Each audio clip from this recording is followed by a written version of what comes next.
Mwiriwe neza, nitwa Uwimana Patricie, ndi umwe mu borozi b'amatungo magufi, nororera mu karere ka Rutsiro, mu murenge wa Rusebeya, kagari ka Mberi, umudugudu wa Maremba.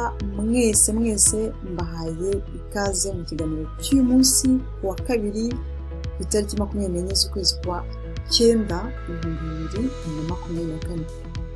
Turi mu kiganiro cyerekeranye n'imirire y'ingurube, twibanda ku kuvanga ibiryo by'ingurube.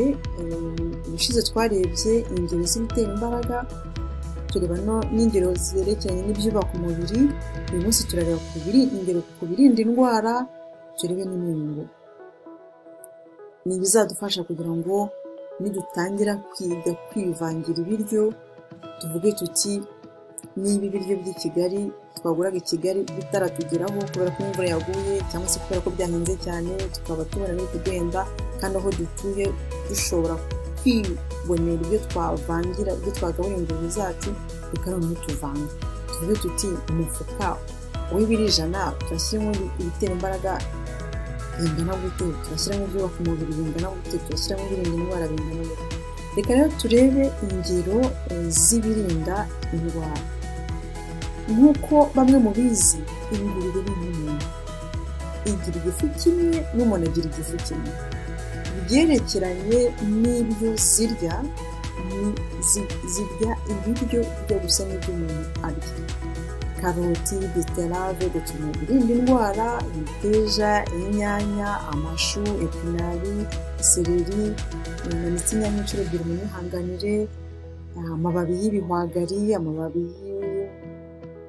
amababi y'ibihaza, ibitunguru, za tungurusumu, dodo, indamujubutanye bakunda kwita sukuma wiki, isombe, ibibabi by'ibishayote, ibihaza n'ibindi byinshi muzi.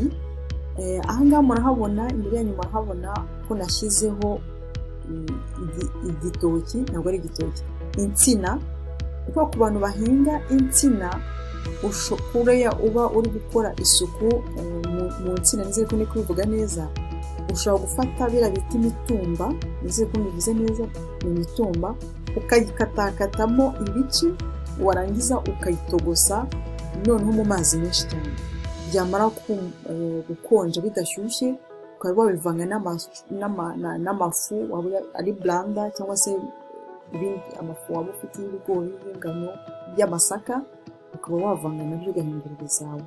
Ushobora noneho no kuba wifite hydroponic foda, mwabonye muri cya kiganiro natanze mu gitondo, ukaba wakatiramo, ukavangamo n'ibyo ngibyo nyine watogosheje, ugahereza ingurube zawe. Aha handitse sukuma wiki Rusebeya twarahinze ku bwinshi, abifuza icyororo twabaha, cyane cyane abatuye Rusebeya. Ndibuka meya wayoboraga Rutsiro, n'abafite inzubake businzi, yitwa Munwa Prosperous, asigaye ayobora Rubavu. Yigeze kwandika ku rubuga rw'akarere ka Rutsiro, ruriho adukangurira guhinga sukuma wiki. Duhita tubyitabira, tujya n'amahirwe na gitifu wayoboraga umurenge wa Rusebeya, nawe adukangurira guhinga sukuma wiki. Turahinga, ariko byatugiriye akamaro cyane. Gusa mbere y'uko tujya kugaburira ingurube imboga, tujye tubanza tuzirye, tuzigaburire n'abana bacu, kugira ngo bagire imirire mibi, usanga ingurube zacu nizo zihaze, nizo zimeze neza. Duhere ku bana bacu, tubagaburire imboga, noneho dusagurire ingurube. Imboga nanone hari ahangaha nanditse ngo intoryi nini, hari n'udutoryi duto Rusebeya twaraduhinze. N'udutoryi kera najyaga nturya kwa nyogokuru, kera ndi umwana, turarura pe, ariko tugira akamaro mu kugaburira ingurube, cyane cyane nubwo n'ubundi turi mu gice cy'ibirinda indwara. Ariko nabankugire nk'ingurube zacu zimaze amezi 9 nta ngurube n'imwe irwaye, nta ngurube n'imwe irwaye, mu gihe hari igihe wasanga turi kuvura turi kuzitira za penicilline tubavuga ngo za peni za fenil n'ibyo ngibyo bihora mu ngurube, ariko utu dutoryi twaradufashije. Ntabwo nyiko nanditseho amapapayi, ntabwo byose nabyandika ngo murangize. Nk'abantu bahinga amapapayi, hari turiya dupapayi dutoya twera mu misozi miremire, hari ariya mapapayi manini yera kera twahitaga ku mayaga.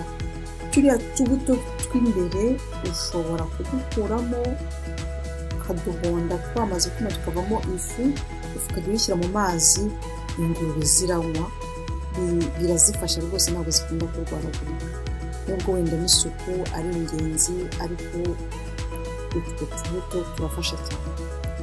Ku byerekeranye n'imyunyungugu, nubwo n'ibindi byose umuntu agomba kwegera veterineri ku byerekeranye no kugaburira ingurube, ariko imyunyungugu twebwe dukoresha Primex, dukoresha n'umunyu usanzwe. Ibyiza by'umunyu usanzwe ufasha n'ingurube kugira inyota. Iyo ingurube igize inyota ihita inywa amazi, ariko Primex ushobora kuyigura iyo udashobora kumenya aho uyigura ushobora kwegera veterineri. Namushyize ahangaha rwose, mwakabyara bamwegere veterineri abarangira aho mushobora kugura Primex. Primex twebwe tuyigura muri Agrotech Kigali no muri Agrofa i Rubavu irahaba, ariko hashobora kuba hari n'ahandi umuntu ashobora kuyikura. Irafasha cyane, niyo mpamvu nahangaha murabona uyu muntu niba afite niba mbese hari ibintu atari kumva za Primex ni ibiki, sindazi nk'umunyu, ese mu ifu y'amagufa ntihabamo imyunyungugu, ese mu ivu ntihabamo imyunyungugu, ese mu ibumba cyangwa se impunyu za shiririye ntihabamo imyunyungugu, bigenze byiza kwegera veterineri akakugira inama, akakubwira ati dore ahantu ushaka gukura imyunyungugu. Nubwo nko muri nkatwe tugaburira ingurube zacu, nzabigarukaho mu biganiro bizagenda biza ku byerekeranye na ongeye kuvanga mu mihanganiro, ariko ifu ko mbivuga ku byerekeranye no kugaburira amatungo poroteyine, ibyubaka umubiri bihagije. Biriya tworora bamwe bavuga ngo ni ibishashara, abandi ngo ni ibishorobwa, abandi ngo ni magoti. Haba harimo imyunyungugu, haba harimo amavuta, haba harimo ibyubaka umubiri, haba harimo imyunyungugu. Ariko ni byiza kwegera veterineri akakugira inama aho ugura izi za Primex, birafasha cyane. Tubonye rero zimwe mu ngero z'ibirinda indwara ku myunyungugu. Twibonye yuko hari Primex ariko ko ari byiza kwegera veterineri akakugira inama y'icyo wakora, akakugira inama nubwo mu biribwa byinshi tugaburira amatungo yacu haba harimo imyunyungugu. Murakoze rero kuba mwakurikiranye iki kiganiro. Ni ukuvuga ngo twabonye ingero z'ibitera imbaraga. Ndaza gushyira link y'ikiganiro cyahise hasi y'iki ngiki. Twabonye ingero z'ibyubaka umubiri, ndaza gushyira link y'ikiganiro cyahise munsi y'iki ngiki. Tubonye ibirinda indwara, tubonye imyunyungugu. Ubutaha rero tuzatangira kwinjira mu kuvanga nyirizina, duhereye uko wavangira utugurube tukibana na nyina. Kwa kundi utangira gutoza utugurube kurebera hamwe imvange, uko twavanga ibiryo twaha utwana tukibana na nyina, twana tutari twacuka neza, twana dutegura kugira ngo mu minsi iri imbere nitugira amezi 2, hari abacukiriza amezi 2, hari abacukiriza iminsi 30, twebwe ducukiriza iminsi 45, kugira ngo icyo gihe nikigera nyina kubundi bucutse, ngira ngo bamwe murabizi, abatabizi ni nyina ufata ugakora mu kiraro. Bora tuzakora ikiganiro cyihariye, ariko ni ukuvuga ngo ni ibihe biribwa twavanga noneho hakavamo ibiryo byo guha ututwana tucyonka, ututwana tukibana na nyina. Nibyo rero tuzagerageza kureba mu kiganiro cy'ubutaha. Murakoze cyane, mwari kumwe na Uwimana Patricie. Imana ibagirire neza, Imana ibahe umugisha mu bworozi bw'akabenzi, mu bworozi bw'andi matungo mworora, cyane cyane amatungo magufi. Ciao.